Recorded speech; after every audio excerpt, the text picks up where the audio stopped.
This is KUGAN CASSIUS for IFLTV. Delighted to be joined by the Ipswich Deontay Wilder. You didn't like that at all. You didn't like that at all, did you? Are you actually delighted? Like, do you actually go, oh, I'm delighted? Like, when you... Because you always in an interview go, oh, I'm delighted to be joined by... Are you actually genuinely delighted? Depends who it is. Just doing your job? Depends who it is. Or you just look at your phone and go, right... Depends who it is. I've got to be here in London today to talk to this guy. I'm delighted again to be joined by so-and-so. Are you? How do you actually feel? What's your genuine emotion? Do you know that bed you sleep on? Which side did you get out of? I'm going to guess the wrong side. What's the matter? Nothing, man. I'm excited. Did you get offended by the Wilder tag? No. No, not at all. Not at all. I like. He had some good achievements in his career. So absolutely. So yeah, there's nothing to be offended by there. I'm just better than him. Okay. This is a crazy fight for a lot of reasons, and it's got to pose the question of like, why is each fighter fighting? Like, Parker could sit it out, wait for the Usyk situation to play out. He wants to fight. You could have gone probably an easier route to where you want to be, but yeah, that's not what boxing's about, is it? It depends. It depends on the boxer, I think. You have seen in boxing, in people's career, they have chosen to just sit there and kind of wait it out and hope it comes. But a man like me, a man like Joseph Parker, don't really sit around and wait for things. You can tell by him and his resume of his last few fights. And me, again, in a similar position, but not looking to sit still. Okay, if my situation isn't panning out how I want it to, what's the next best and what's the quickest way to get to the route we want? We know, obviously, from watching your career that it doesn't matter whether you're losing a fight or you're getting outboxed or whatever situation, you're in a fight until the last second. We've seen that more specifically in your last fight. But in your head, do you think you can outbox Joseph Parker? It depends on how he wants to turn up on the night, yeah. Look, don't get me wrong, it's great in the sense of I've got a big right hand, I've got this power and I can knock people out at any moment, at any second, but I guess in another way it's kind of helpful for me because it distracts people away from the actual boxing skills that I have.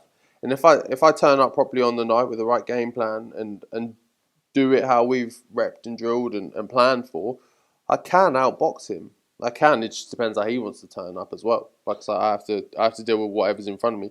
But again, everyone's saying, "Oh, you're almost implying that I'm just a massive puncher." Does distract people from the fact that, yeah, I can box very cleanly as well if I choose to. It's just sometimes I like a bit of a tear-up. Does it suit you in maybe like an opposition's game plans for them to think that that's all you have? Does it suit you to think, oh, Fabio's a puncher, but apart from that, then he hasn't got anything else? Yeah, 100%, because I know I've got way more aspects to my game than just being a quote-unquote puncher. So if you think that's the only thing you're going to have to contend with, then you've not really paid any real attention to me or my career. I heard you saying that in your last interview. It was asked if you feel for Parker not kind of getting this situation with Alexander Usyk. What have you made of that whole Usyk situation? Obviously, there's reports that his injury is being looked at after a dancing video, etc., etc. What have you made of all that? Yeah, look, there's a lot of fluff sometimes with things like that. Alexander Usyk isn't a man I would say to be kind of dishonest or disingenuous at all. They're not characteristics I would put on him. And having an actual injury and doing a little shimmy and a little dance and things are two different things entirely. Like being fit and ready and healthy for a boxing competition and just shaking your hips a bit aren't necessarily comparables. So yeah, look, it's slightly unfortunate for Joe, but that's not my problem. That's nothing for me to cry over. I've got my opportunity, so I'm here to win. I mean, I've seen you doing full Saturday Night Fever before. But yes, yes, I have. Don't. Actually, you've got stuff for me as well. I was going to say, I'd calm down. I'd calm down if I was you. Calm down. Right, cut. What do you think about people saying that because it's Usyk, he should be able to have the right of way for an extension, a delay, etc. And other people saying, well, if you're in a mandatory situation, you have to fulfil that obligation. It doesn't matter who you are. Look, whoever you are in the situation, you're right. If you're Usyk, you believe that, hang on, I've done Dubois twice, twice, Fury twice, AJ twice. What more do you want me to tick off here? Can you guys give me 5 minutes, please? Let me sit down for a minute. Have like some time with my family, chill out, yeah? I know I've got all the belts and I'm maybe holding up the division, whatever you guys want to say, but also I've gave you 6 fights of absolute masterclass. So how about you appreciate those for 5 minutes and give me a second? But if you're on the other side, if you're me, if you're Parker, if you're anyone else waiting in the wings, you're going, no, come on, mate. You did all that. You won all those fights, great, but you're holding up things. Let's keep this wheel moving. So, yeah, look, both parties have an argument, but it's nothing to sit and cry about. There's no point sitting there writing to the WBO, WBA, and whatever board and going, oh, why is it not my time to have the belt? Like, just crack on, have a fight, force the hand, and that's what we're doing in this situation. People are talking about the risk for Parker, but for yourself, are you looking at it as a risk?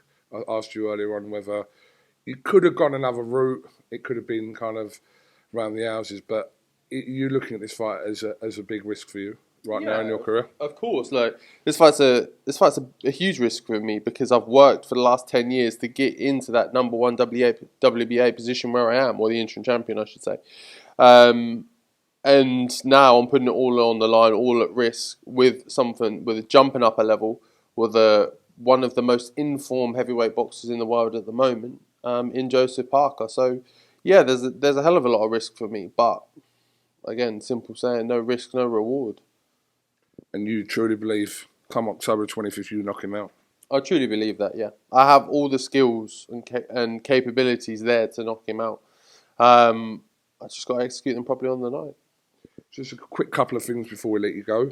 Have you spoke to Dillian? Obviously, just from his posts, he's suggesting he's going to make a return by the end of the year. Have you spoke to him? Yeah, he's in positive spirits. He wants to. You know about him. He's a fighting man through and through. He's not going to let a loss or a setback like that really put him off things. He wants to get out and stay active and stay busy. So I don't know about a time frame or when he's looking to get out, but I know he's not looking to hang around either. He wants to get back into the game and back into the ring. Has it even been suggested you and Moses? I know obviously you've got your fight coming up, but has that been never spoken about, you and Moses? Yeah, by you lot and you people with these cameras and mics. Oh, God forbid. Two British heavyweights, us linking them together. God forbid. Fucking hell. Also 2 British heavyweights who are in the same gym and have the same trainer. Oh, yeah. That's just a small little reason. What are we going to do? Get Ben to do odds and even rounds, yeah? Get Rob in one corner, Ben in one corner. Run across each round and go, right, I just told him this, so you do that. And then run over the half round and go, right, I just told him this, so you do that. Is that how we're going to work it? Well, let me tell you something. All right, let me just tell you something, right? If you two keep going the way you are, then what you're saying, when it gets to a certain point, you've got to go, oh, no, we've got the same trainer. I don't know if I say it like that. Look, I said, I got asked about this earlier, and I said, look, there's 2 of us and there's 4 belts. So there's time at hand. Everyone's getting all a bit ahead of themselves. Like, there's still Alexander Usyk in the picture, just to remind everyone. He's still there, and he's still holding on to all 4. So that as a mountain still needs to be topped first before we can even have a conversation about who's going to fight, or if me and him are going to fight, or whatever else. And then individually, I would say we'd both need to go pick up 2 belts first before we even entertain the thought. And that's going to take X amount of years. And by then I'll be retired and I'm going home. Last one, Fabio. The much publicised Joshua being put in that boxing news list at number 49 in this influential list. Obviously, part of your team there as well at Ben Davison's gym. What were your thoughts about that? A lot of people have had their say on him being placed 49 out of 50 in kind of influence within boxing. Yeah, I think it's very harsh. Maybe they're going on recent status form or whichever else, but even still, like, anything Joshua touches, he can turn into gold. Like, he could fight you and sell out Wembley if he wanted to. So I think there is a level of a misstep there, some disrespect, and I can understand the kind of the uproar about it. But he definitely deserves to be a lot higher on that list because of what he's done for British boxing, British heavyweight boxing, but British boxing as a whole. Because I remember the kind of Klitschko area where it was very quiet, there wasn't a lot too happening, and it almost seemed like Joshua won the Olympics, came on the scene, and boom, the lights turned on, and the world the world of boxing opened up again. So there's a lot to be said about that and a lot to be owed to him for that. So I think he deserves to put a bit more respect on his name in that instance. Fabio Wardley, much appreciate your time. We'll look forward to... Delighted. Absolutely delighted. I'm assuming it's not going to kick off here, is it? You and Parker, two of the most... I'll say you two are the most nicest people. He is. You're questionable. Keep the camera on, mate. Keep the camera on. If you're pushed, you go. But otherwise, you're quite... Yeah, we're good. We're all good. All hugs and that, yeah? Yeah, I might hug him. Training camp was good, big respect, all that kind of talk, yeah? All good, all good. No need for that. If you watch the interview we just done with Parker about you, I promise you'd go in there with a different attitude. No, mate, that's why I said keep the camera on. I've got a trick. I'm going to, mate, tables. Joking. They better hope there's no glasses on that table or nothing. They better clear it all out because I'm going off. Okay. I'm going Chisora-esque. Tables are flying. I'm going to throw it at you. You made a rap song about him, have you? Fabio, thanks for your time. Great fight. It's definitely going to sell out this fight in October without a doubt, and we'll look forward to it. It's about time we had a heavyweight scrap at the O2. Home sweet home, baby. Let's go.